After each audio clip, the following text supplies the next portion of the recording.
بسم اللہ الرحمن الرحیم۔ السلام علیکم۔ آج اپریل کی 13 تاریخ ہے، 2020 سال۔ میں آپ سے مخاطب ہوں اسرا ٹی وی یوٹیوب سے، ڈاکٹر ولی محمد پٹھان۔ دنیا میں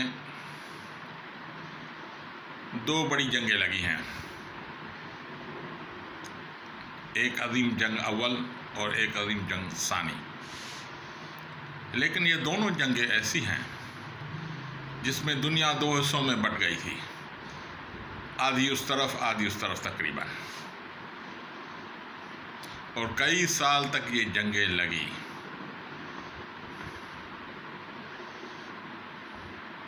اور بہت سارے نقصانات ہوئے۔ کئی سالوں کے بعد یہ جنگیں ختم ہوئی، لیکن کوئی تعین نہیں ہو سکا کہ یہ جنگ کون جیتا اور کون ہارا، بلکہ انسانیت ہی ہاری تھی۔ ہر ایک جنگ میں دو حصوں میں دنیا تقسیم ہو گئی تھی، لیکن ایک جنگ 18-19 سال پہلے ایک اور لگی تھی جو افغانستان میں لڑی گئی، جو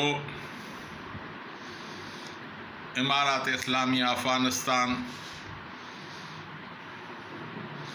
اور یونائٹڈ اسٹیٹ امریکہ اور اس کے اتحادیوں کے درمیان تھی۔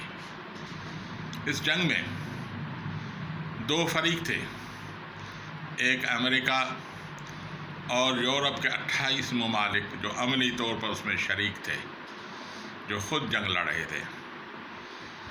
باقی دنیا یا تو امریکہ کی سفارت حامی تھی یا خاموش تھی، اور دوسرا فریق امارت اسلامیہ افغانستان تھا۔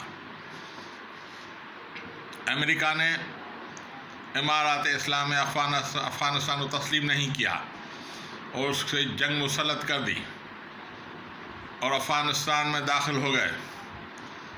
عارضی طور پر امارت اسلامیہ کو ڈھا دیا۔ 18-19 سال تک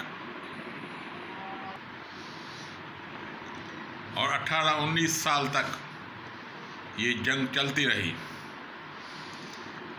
بالآخر 29 فروری کو 2020 کو امریکہ نے امارت اسلامیہ افغانستان کو تسلیم کیا اور اقوام متحدہ نے بھی اس کو پذیرائی دی، اور دنیا نے تسلیم کر دیا کہ یہ حکومت ہے، اور اب یہ امن پروسیس چل رہا ہے اور قیدیوں کی رہائی بھی ہو رہی ہے۔ اور ہم اللہ سے دعا گو ہیں کہ اللہ تعالیٰ جل شانہ افغانستان میں امن قائم کرے، پوری دنیا میں امن ہو، اور جو کورونا کی جو وبا ہے اس کو بھی اللہ تعالیٰ جل شانہ اپنے مہربانی اور حکم سے اس کو اٹھا دے۔ وما علینا الا البلاغ المبین۔